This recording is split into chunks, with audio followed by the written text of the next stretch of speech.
Hello guys, welcome back. दोस्तों, बोलने की कला आपको स्मार्ट बना देगी। यानी कि अगर आपको अच्छे से बात करते आता है तो कोई भी व्यक्ति आपसे इंप्रेस हो जाएगा। दोस्तों, कम्युनिकेशन स्किल्स एक ऐसी स्किल होती है जो हम सबको आनी चाहिए। अगर हमें बात करते ही नहीं आता है तो हम लोगों को इंप्रेस कैसे करेंगे। दोस्तों, आप खुद सोचिए ना, जब आप किसी से मिलते हैं तो आप जब किसी से बात करते हैं तो पता चलता है कि सामने वाला व्यक्ति किस टाइप का व्यक्ति है, उसकी सोच क्या है, उसका व्यवहार क्या है, उसका विजन क्या है। सो दैट इज वाई दोस्तों, जब तक हम मुंह नहीं खोलते हैं तब तक तो हम किसी भी व्यक्ति के लिए एकमात्र बॉडी हैं। लेकिन जैसे हमने अपना मुंह खोला, हमने अपने विचारों को रखना स्टार्ट किया, पता चल जाता है कि हम किस पैटर्न के व्यक्ति हैं और सामने वाला व्यक्ति हमसे बात करेगा या नहीं करेगा। आज के इस सेशन में मैं आपको बताऊंगा कि आप अपनी कम्युनिकेशन स्किल्स को कैसे इंप्रूव कर सकते हैं, जो कि मोस्ट एसेंशियल स्किल है। अगर आज प्रोफेशनल वर्ल्ड में आपको सरवाइव करना है तो आपको बात करते आनी चाहिए। अब आप ये सोचेंगे कि सर, आपको क्या लगता है, क्या हमें बात करते नहीं आती है? आई नो आपको बात करते आती है, लेकिन बात करने के लिए कुछ नियम बनाए गए हैं, कुछ रूल्स बनाए गए हैं। तो वो रूल्स हम डिस्कस करेंगे। हमें अपनी बॉडी लैंग्वेज का कैसे यूज़ करना है, हमें कैसे किसी से बात करनी है, क्या बोलना है, क्या नहीं बोलना है, क्या पूछना है, क्या नहीं पूछना है, हम इन सारी बातों को डिस्कस करेंगे। तो चलिए आज का इस धमाकेदार सेशन की शुरुआत करते हैं। सबसे पहले हम बात करते हैं इफेक्टिव कम्युनिकेशन स्किल्स क्या होती है। What is effective communication skills? यानी कि ऐसा कम्युनिकेशन, ऐसी बात, ऐसा संप्रेषण जो आप करें जिससे सामने वाला आपकी बात को सुने और वो उससे अग्री करे और आप इंप्रेसिव बने। तो क्या होता है, तो यहां पर लिखा है communication is an exchange of facts, ideas, opinions, emotions by two और मोर पीपल। दोस्तों, जब भी दो व्यक्ति, यहां देखिए, जब भी दो व्यक्ति आपस में बात करते हैं तो उनके बीच में कुछ ना कुछ तो बात होती है। फॉर एग्जाम्पल, अगर आप मुझसे मिलने आएंगे तो मैं आपसे कुछ पूछूंगा, आप मुझसे कुछ पूछेंगे, तो हम किसी फैक्ट्स के बारे में बात करेंगे, हम पर्सनल बातें करेंगे, हम दुनिया की बातें करेंगे, हम न्यूज़ की बातें करेंगे कि आजकल दुनिया में क्या चल रहा है। तो जब भी आप किसी व्यक्ति से मिलते हैं, जब कोई एक व्यक्ति किसी दूसरे व्यक्ति से मिलता है तो वो कौन सी बातें करता है ये मायने रखता है। लेकिन जब बातें शुरू होती है तो हम गलती क्या करते हैं, या तो हम बहुत ज्यादा बोलना स्टार्ट कर देते हैं कि सामने वाला सिर्फ हमें सुने जा रहा है और वो ये सोच रहा है कि अरे यार, ये कब तक बकवास करेगा, ये बोलना कब बंद करेगा। या फिर ऐसा भी होता है कि हम कुछ भी नहीं बोल रहे हैं और सामने वाला बोर हो रहा है कि यार कुछ तो बोल, हम कुछ भी नहीं बोल रहे हैं।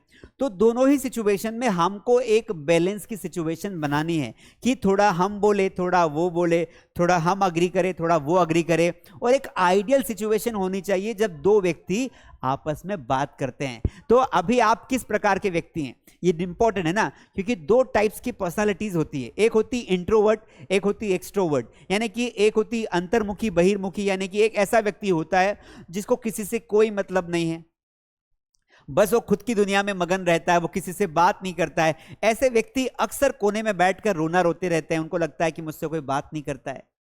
और एक ऐसा व्यक्ति होता है जो खुला होता है, कोई व्यक्ति नया भी आएगा तो वो उससे अच्छे से बात करेगा। और दोस्तों, हमें यही तो डेवलप करना है। तो कम्युनिकेशन एक बहुत बड़ा सब्जेक्ट है। हम सबसे पहले ये समझते हैं कि प्रभावी कम्युनिकेशन, इफेक्टिव कम्युनिकेशन वो होता है जहां पर हम दो व्यक्ति मिलकर, यानी कि दो आपस में व्यक्ति मिलकर एक दूसरे से बात करते हैं, अच्छे पॉइंट्स पर बात करते हैं, आइडियाज को एक्सचेंज करते हैं, एक विजन लेके बात करते हैं। तो यहां पर हम आगे आते हैं। सबसे पहली बात, आपने देखा होगा कि कोई कंपनी है, एक कंपनी में 8 लोग काम करते हैं। अब उन 8 लोगों की भर्ती एक साथ हुई, लेकिन उन 8 लोगों के साल भर काम करने के बाद, यानी कि उन 8 लोगों ने साल भर काम किया। अब साल भर काम करने के बाद किसी एक एम्प्लॉय को स्पीकर चुना जाता है, यानी किसी एक एम्प्लॉय को लीडर बनाया जाता है।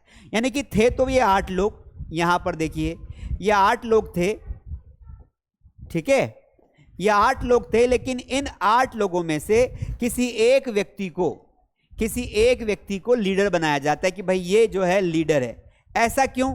एक लीडर के पास क्या होना चाहिए? तो इन 7 व्यक्तियों में से काम समान है, सभी 8 लोग काम जो काम है वो साथ में करते हैं। ये 8 लोगों की सैलरी सेम है, लेकिन एक व्यक्ति को लीडर बनाया जाता है क्योंकि उसके पास एक चीज अच्छी होती, वो होती कम्युनिकेशन स्किल्स। लीडर वही व्यक्ति हो सकता है किसी भी कंपनी में, किसी ऑर्गेनाइजेशन में, जिसके पास अच्छी कम्युनिकेशन स्किल्स हो। क्योंकि इन 7 जो बाकी बचे 7 लोगों को समझाने के लिए, क्योंकि जब ऊपर से बॉस का मैसेज आएगा तो ये व्यक्ति इनको डील करेगा। इसलिए आपके पास अगर कम्युनिकेशन नहीं है तो फिर गड़बड़ हो जाए। और आज के टाइम में कम्युनिकेशन में आपकी इंग्लिश बहुत अच्छी होनी चाहिए। कम्युनिकेशन दोनों भाषाओं में होता है, हिंदी में होता है, इंग्लिश में होता है, सब में होता है। लेकिन प्रोफेशनल वर्ल्ड में सरवाइव करने के लिए अगर किसी कंपनी में 7 लोग हैं और उन 7 में से किसी एक व्यक्ति की इंग्लिश अच्छी है, वो अच्छे से बोलता है, तो उसे लीडर बनाया जाएगा, उसे और ज्यादा मौके मिलेंगे। अब यहां पर आप देख सकते हैं कि यहां पर ये लड़की है, ये लड़की अच्छे से किसी चीज को समझा सकती बाकी लोगों को, इसलिए ये लड़की लीडर है। और जो लीडर होता है उसकी सैलरी अच्छी होती है, उसकी पोजीशन अच्छी होती है, उसकी वैल्यू ज्यादा होती है, उसको सुविधाएं ज्यादा मिलती हैं। इसलिए आपको तय करना है कि आप हमेशा ऑडियंस बनना चाहते हो, जो सिर्फ बजा के तालियां बजा रहे हैं, कि आप भी कुछ ऐसा करना चाहते हो कि लोग भी आपके लिए तालियां बजाएं। और लोग आपके लिए तब तालियां बजाएंगे जब आप एक अच्छे कम्युनिकेटर बनोगे। एक अच्छे कम्युनिकेटर बनने के लिए, आपको लीडर बनने के लिए आपको कुछ बातों का ध्यान रखना है। तो वो बातें हम डिस्कस करेंगे। उसके पहले आप ये समझो कि कम्युनिकेशन कितने प्रकार का होता है। दोस्तों बेसिकली हमें 3 एस्पेक्ट पे काम करना है, ध्यान रखना, तीनों चीजों पे काम करना है। ये 3 एस्पेक्ट्स हैं। पहला है वर्बल कम्युनिकेशन। वर्बल कम्युनिकेशन यानी कि जो बोला जाए, हमें सबसे पहली बात तो अच्छे से स्पीकिंग आना चाहिए। तो बोलना और सुनना, इसमें 2 चीजें आती है। मैं अगर किसी के सामने कोई बात रखूंगा तो मुझे ऐसी बात रखनी है जो सिस्टमेटिक हो, क्लियर हो और काम की बात हो। जब कोई और व्यक्ति मुझसे बोल रहा है तो मैं उसे अटेंटिवली सुनूं। दोस्तों मैंने कई बार देखा है कि जब कोई व्यक्ति कुछ बोलता है तो हम सुनते नहीं हैं, हम सिर्फ अपनी बात बोलना चाहते, सामने वाले को सुनना ही नहीं चाहते। अगर आप सामने वाले को नहीं सुनोगे तो सामने वाले को क्या लगेगा, अरे यार ये तो इंटरेस्टेड नहीं है, और वो आपसे फिर कभी मिलना नहीं चाहेगा या आपके सामने कभी बात नहीं करेगा। तो एक अच्छे स्पीकर बनने के साथ साथ ये बहुत जरूरी है कि आप एक अच्छे लिसनर भी बनो, सुनो भी और बोलो भी, दोनों को मिक्सअप रखना है। इसे कहते हैं वर्बल कम्युनिकेशन। लेकिन हमें मान लीजिए कि हम अच्छा बोलना सीख गए, लेकिन क्या ये काफी है? नहीं। हमें वर्बल कम्युनिकेशन के साथ साथ अपने नॉन वर्बल कम्युनिकेशन को भी इंप्रूव करना है। अब आप बोलोगे सर नॉन वर्बल कम्युनिकेशन क्या होता है? नॉन वर्बल कम्युनिकेशन का मतलब होता है हमारी बॉडी लैंग्वेज और फेशियल एक्सप्रेशन। दोस्तों जैसे मैं आपके सामने पढ़ा रहा हूं, अब आपके सामने जब मैं पढ़ा रहा हूं तो आप देखेंगे कि मेरी आईज, मेरे फेशियल एक्सप्रेशंस, मेरे हैंड्स, मेरी बॉडी का मूवमेंट, ये सब एक साथ अलाइंड होके काम कर रहा है। अगर मैं सिर्फ बात करूं और अपनी किसी भी बॉडी पार्ट का यूज ना करूं तो मैं कैसा लगूंगा? हम एक बार ट्राई कर लेते हैं। देखिए मैं बिना नॉन वर्बल कम्युनिकेशंस की बात करता हूं। हेलो दोस्तों, कैसे हैं? सब बढ़िया हैं? आप कहां से आए हैं? आप कहां रहते हैं? अब मुझे बताइए, अगर ये 4 लाइनें जो मैंने बोली, जिसमें मैं कोई भी बोलने के अलावा कोई बॉडी एक्सप्रेशन यूज नहीं किया, तो क्या ये आपको अच्छा लगेगा? This will look like that I am a robot and I am not, I am a human being and that's why I have feelings. So that is why आपको ये बहुत जरूरी है ध्यान रखना कि जब आप किसी के सामने कोई भी बात करो, चाहे लड़की के सामने बात करो, लड़के के सामने बात करो, मीटिंग में बात करो, प्रोफेशनली बात करो, दोस्तों के साथ बात करो, तो आप अपनी पूरी बॉडी को सही से यूज कर पाएं। इसलिए आपको बॉडी लैंग्वेज में जैसे अपने हाथों का इस्तेमाल करना बात करते समय, फेशियल एक्सप्रेशंस यानी कि अपनी आंखों का, अपने हेड के मूवमेंट का ध्यान रखना, अपनी आईब्रोज को प्रॉपरली एक्सप्रेशंस के हिसाब से एक्सप्रेस करना, तो ये हमारे नेचुरल इंस्टिंक्ट होने चाहिए। तो इसलिए वर्बल कम्युनिकेशन के साथ साथ हमें नॉन वर्बल कम्युनिकेशंस पर भी ध्यान देना होता है। और तीसरा होता है रिटर्न कम्युनिकेशन। कुछ लोगों को लगता है कि हमें अच्छे से बोलते आता है, अच्छे से बॉडी लैंग्वेज आती तो काम कंप्लीट हो गया। काम यहां पर कंप्लीट नहीं हुआ। हम अपने आइडियाज को, अपने पॉइंट ऑफ व्यूज को, अपने एक्सप्रेशंस, अपने तरीकों को एक्सप्रेस करते हैं कई तरीकों से। तो एक तो होता है बोलकर एक्सप्रेस करना और एक होता है लिखकर एक्सप्रेस करना। मान लीजिए किसी को आपने ईमेल किया या आपने लेटर लिखा, तो वो लेटर की भाषा कैसी है वो ये बताती है कि आप कितने एजुकेटेड हैं और कितने सभ्य हैं। अगर आपने रफ में बिल्कुल ऐसे खराब राइटिंग में आपने कुछ तो भी लाइंस यूज की है तो वो तो गड़बड़ हो जाएगा। इसलिए आपको अपना रिटर्न कम्युनिकेशन भी इंप्रूव करना है। इसके लिए आपको ईमेल राइटिंग अच्छे से आनी चाहिए, रिपोर्ट्स बनाते आना चाहिए, लेटर्स लिखते आना चाहिए, और in email, in letters, in reports में आपको अच्छे से कम्युनिकेशन लैंग्वेज का यूज करना है। आप किसी कस्टमर को कोई अच्छा लेटर लिख रहे हैं तो ऐसी भाषा का यूज करो जिससे वो खुश हो जाए, उसको अच्छा फील हो। तो इसलिए हमें जो है बचपन से ही लेटर लिखना सिखाया जाता है, लेकिन अब तो ईमेल्स का जमाना आ गया है, तो आपको अपनी राइटिंग को भी ठीक करना है। तो आज आप मुझसे प्रॉमिस करिए कि सर हम अपने तीनों कम्युनिकेशंस को ठीक करेंगे। नंबर 1, सर हम अपने वर्बल कम्युनिकेशन को ठीक करेंगे। नंबर 2, सर हम अपनी बॉडी लैंग्वेज को ठीक करेंगे। नंबर 3, सर हम अपने रिटर्न कम्युनिकेशन को ठीक करेंगे। तो ये 3 प्रकार के कम्युनिकेशन के स्टैंडर्ड होते हैं जिन पर आपको काम करना है। अब आप में क्या कमियां हैं वो आप देखिए और उसे इंप्रूव करिए। अब बात आती है कि कम्युनिकेशन जो होता है वो किन किन कामों में आता है, कहां कहां हमें इसका फायदा मिलता है।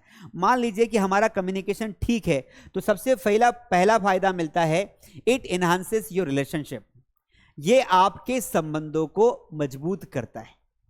अगर आपका कम्युनिकेशन आपके दोस्त से अच्छा है, अगर आपका कम्युनिकेशन आपके टीचर से अच्छा है, आपके कंपनी के एम्प्लॉइज से अच्छा है, तो ये एक ट्रस्ट पैदा करता है कि नहीं, सामने वाला हम में विश्वास करता है। आप अगर किसी टीम के लीडर है और आपके साथ 4 लोग काम करते हैं, अगर आप अच्छे से उनसे कम्युनिकेट करेंगे, आप स्पष्ट बोलेंगे, आप उनका ध्यान रखेंगे, तो ये क्लियर होगा कि आप एक ट्रस्ट बिल्डिंग का काम कर रहे हैं। तो आप चाहते हैं कि लोग आप पे विश्वास करें, लोग आपकी बातों पे भरोसा करें, तो आपको एक अच्छा कम्युनिकेटर होना चाहिए। दूसरा, बूस्ट करियर ग्रोथ। अगर आप अपने करियर की शुरुआती दौर में किसी कंपनी में काम करते हैं तो दोस्तों उस कंपनी में उन्हीं लोगों को आगे बढ़ने का मौका मिलता है जो लोग अच्छा बोलना जानते हैं। काम तो सभी करते हैं, भाई 50 एम्प्लॉय काम कर रहे हैं, सभी काम कर रहे हैं, लेकिन एक ऐसा व्यक्ति जिसका व्यवहार अच्छा है, जिसका बिहेवियर अच्छा है, जो अच्छे से बोलना जानता है, अपने बॉस से कैसे बात करनी है, अपने अधीनस्थ कर्मचारियों से कैसे बात करनी है, अपने टीममेट के साथ कैसे काम करना है, अगर वो बोलना जानता है तो उसको ऊपर उठाया जाता है। जब प्रमोशन होता है तो उसको ज्यादा मौके मिलते हैं कि नहीं, ये काम तो करता है पर ये अच्छा कम्युनिकेटर भी है, ये लोगों को कन्विंस कर सकता है, ये टीम को संभाल सकता है, इसलिए उसको लीडर बनाया जाता है। और तीसरा है रिजॉल्व कॉन्फ्लिक्ट्स। एक अच्छा कम्युनिकेटर हमेशा झगड़ों को भी खत्म करता है। आप सबको पता है जब 2 लोगों के बीच में झगड़ा होता है तो एक तू मैं कर रहा है, दूसरा तू मैं कर रहा है, तो हम क्या बोलते हैं, अरे यार एक काम करो, उस व्यक्ति को बुलाओ, वो व्यक्ति बहुत अच्छा है, वो इन दोनों को समझा देगा। तो एक अच्छा कम्युनिकेटर हमेशा समाधान पर बात करता है। He talks about solution, he avoid arguments. वो आर्ग्यूमेंट नहीं करता है, वो रिएक्ट नहीं करता है, रिस्पॉन्ड करता है। इसीलिए अगर आप भी ऐसा बनना चाहते हैं कि कुछ प्रॉब्लम हो जाए तो लोग आपको बुलाएं, तो आपको अपने कम्युनिकेशन स्किल्स को बहुत अच्छे से करना पड़ेगा। ठीक, अब हम बात करते हैं दोस्तों कि हम ऐसी कौन कौन सी स्ट्रेटजीज हैं जो कम्युनिकेशन को इंप्रूव करने के लिए फॉलो कर सकते हैं। तो देखिए यहां पर लिखा है स्ट्रेटजीज इफेक्टिव कम्युनिकेशन। अब देखिए यहां पर कौन कौन सी है। तो सबसे पहली बात हमें समझना पड़ेगा कि कम्युनिकेशन स्किल्स है ना, इसमें 10% हमारे वर्ड्स होते हैं, 30% हमारी टोन और ट्यूनिंग होती है, और 60% हमारी बॉडी लैंग्वेज होती है। यानी कि मैं आपको ये बोलूं कि मेरे बोलने का जो परसेंटेज है वो मात्र 10% है। मैं बोल रहा हूं, ये बोलना सिर्फ 10% इंपॉर्टेंट है, मेरी आवाज। लेकिन उस बोलने के साथ साथ अगर मैं अपनी टोन को ठीक कर लेता हूं, मेरे शब्दों की पिच सही है, तो फिर 30% वो ऐड हो जाता है, और बाकी का जो 60% खेल है वो पूरा बॉडी लैंग्वेज का है। दोस्तों आपने देखा होगा जब हम किसी को कहानी सुनाते हैं, स्टोरी सुनाते हैं, तो स्टोरी में हम अपनी भाषा से, अपनी बॉडी लैंग्वेज से एक माहौल बनाते हैं। अगर हम उसमें बॉडी लैंग्वेज यूज ही ना करें तो माहौल ही ना बने। जैसे मैंने कहा, एक समय की बात है, एक दूर जंगल में एक खतरनाक शेर रहता था। अब आपने देखा कि एक दूर जंगल के लिए मैंने ये हाथ ऊपर किया, है ना, खतरनाक शेर के लिए ये हाथ ऊपर किया, जंगल के लिए ऐसा किया, तो मेरी बातों के साथ मेरी आंखें और मेरे हाथ अलाइन कर रहे थे, मैच कर रहे थे, इसलिए आप जो सुन रहे थे उसे आप इमेजिन कर रहे थे। दोस्तों बातें ऐसी करो कि सामने वाला उस पर विश्वास कर पाए। इसलिए हमें 60% बॉडी लैंग्वेज पर काम करना है और 40% लैंग्वेज पर काम करना है, बोलने पर काम करना है। अब यहां पर देखिए, बात करते समय हमें किन किन चीजों पर ध्यान देना है। सबसे पहली बात, आप जब भी बात करें तो आप अपनी लैंग्वेज को, अपनी जबान को, अपने शब्दों को क्लियर रखें। क्लियर रखें यानी कि हमारी टोन क्लियर होनी चाहिए। अगर आप सोचिएगा, अगर मैं आपसे बात कर रहा हूं, मेरे शब्द आपस में इकट्ठे हो रहे हैं, तो आपको समझने में कठिनाई होगी। You will not be able to understand easily. So when you speak, clear your mouth and try to speak clear words. Number 2, दूसरा, आपको एडेप्टेबिलिटी, यानी कि आप कहीं पर भी जाते हैं तो आप जहां जाते हैं वहां के माहौल को एडॉप्ट करके बोलें। किसी ने कहा है ना कि when you are in Rome be Roman, behave like a Romans. तो जहां है वैसे बात करो। तो आपको जहां भी जाते वहां आप उन चीजों को एडॉप्ट कर पाओ। तीसरा, बॉडी लैंग्वेज पर ध्यान दीजिए। अगर आपकी बॉडी लैंग्वेज अच्छी नहीं है तो भी गड़बड़ है। चौथा, एक्टिव लिसनिंग, यानी कि जब आपके सामने कोई व्यक्ति बात कर रहा हो तो उसे मजाक में ना लें, उसे हल्के में ना लें। आप उसकी बात को ध्यान से सुने और फिर रिप्लाई करें। अगला, टाइमिंग का हमें ध्यान रखना है। कौन से वक्त कौन सी बात बोलनी है ये तो पता होनी चाहिए। पता चले किसी की डेथ हो गई और हम वहां पर हंसी मजाक की बात कर रहे हैं, है ना। पता चले कि माहौल हंसी मजाक का है और वहां पर हम कोई सैड बात कर रहे हैं। तो एक अच्छे स्पीकर को यह भी ध्यान रखना है कि मुझे कौन सी बात कहां बोलनी चाहिए। तीसरा, फीडबैक। दोस्तों, अच्छे लोग वो होते हैं जो हमेशा किसी स्पीच को देने के बाद, किसी कॉन्वर्सेशन को कंप्लीट करने के बाद फीडबैक लेते हैं। फीडबैक एक ऐसा तरीका है जिससे आप खुद को बेहतर बना सकते हैं। इसलिए हमेशा कोई भी काम करो उसका फीडबैक लो, और वो भी जेन्युइन फीडबैक लो, रियल फीडबैक लो कि भाई मैंने जो बोला वो कैसा बोला, आपको अच्छा लगा, आपको क्या अच्छा नहीं लगा, जो अच्छा नहीं लगा उस पर सुधार करो। अगली बात आती है एम्पैथी। एम्पैथी का मतलब होता है किसी के प्रति संवेदना। किसी को कोई बुरा लगता है, मान लो कोई बहुत बुरे समय से गुजर रहा है, तो आप उसके पास बैठो और उसे ये बताओ कि तुम्हें जो महसूस हो रहा है वो मुझे भी महसूस हो रहा है, मैं भी फील कर रहा हूं, इसलिए तुम टेंशन मत लो, यू विल बी फाइन सून। तो एम्पैथी आपके पास होनी चाहिए, तभी आपके बहुत सारे फ्रेंड्स बनेंगे और लोग आपको अपना पाएंगे। लास्ट है फॉलोअप। हमेशा चीजों को फॉलोअप लो। मान लो आप कम्युनिकेशन इंप्रूव कर रहे हैं तो आप फॉलोअप लेते रहो। मान लो किसी को आपने फोन किया, आपने हालचाल पूछे, आप उसके बाद में फॉलोअप भी लो, उसके बाद में, और उससे जुड़े रहो लंबे समय तक। And the last is respect. It is very important. दोस्तों, जब भी आप कम्युनिकेशंस में किसी से बात करते हैं तो आपने कम्युनिकेशन प्रभावी तभी बनता है जब आप सामने वाले की रिस्पेक्ट करते हो। चाहे व्यक्ति हमसे छोटा हो, चाहे बड़ा हो, चाहे बराबर का हो, हमारे लिए सभी के लिए सम भावना होनी चाहिए, सेम रिस्पेक्ट होनी चाहिए। तभी सामने वाला हमको सुनेगा और हमें रिस्पेक्ट देगा और हमारा कम्युनिकेशन प्रभावी बन पाएगा। तो इसीलिए आपको क्या करना है, अगर आप अपने कम्युनिकेशन को इंप्रूव करना चाहते हैं तो आपको प्रैक्टिस करनी पड़ेगी।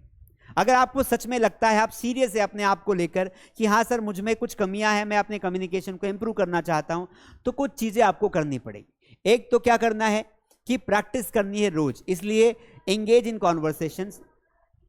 आपको चाहे बात करते नहीं आती, लेकिन धीरे धीरे बात करना शुरू करिए। दोस्तों, लोगों से फीडबैक लीजिए, लोगों को पूछिए कि आपके अंदर क्या कमियां हैं, वो आपको बताएंगे, आप उन्हें इंप्रूव करिए। और अगर आपके आसपास कोई ऐसी कम्युनिकेशन वर्कशॉप्स होती है, कोई कोचिंग देता है, कोई ट्रेनिंग देता है, उनमें जाइए और बड़े बड़े प्रवक्ताओं को देखिए, वो स्टेज पर लाखों लोगों के सामने कैसे बोलते हैं वो आपको बताएंगे। इसके अलावा कुछ स्किल्स डेवलप करिए, जैसे कि आप कम्युनिकेशन टूल्स को यूज कर सकते हैं। इसके अलावा आप टेक्नोलॉजी को यूज कर सकते हैं। आप हेडफोन लगाकर यूट्यूब पर अच्छे वीडियोस देख सकते हैं और बेहतर बन सकते हैं। तो ये सारे तरीके हैं जिनसे आप बेहतर बन सकते हैं। तो आई होप कि ये जो कम्युनिकेशन स्किल्स के जो मैंने सारी बातें रखी है आपको, ये आपको समझ में आई होगी। अगर आपको अच्छी लगी हो कि हाँ सर हमें कम्युनिकेशंस को इंप्रूव करना है, तो आप कमेंट में लिखिए कि sir I want to improve my communication और I will work on it. ठीक है, तो आप कम्युनिकेशंस को इंप्रूव करिए। और ये वीडियो कैसा लगा ज़रूर बताइए। अगर आप नए हैं तो please like, share and subscribe करें। चलिए, thank you so much guys. मिलेंगे अगले वीडियो में किसी नए टॉपिक के साथ। Take care.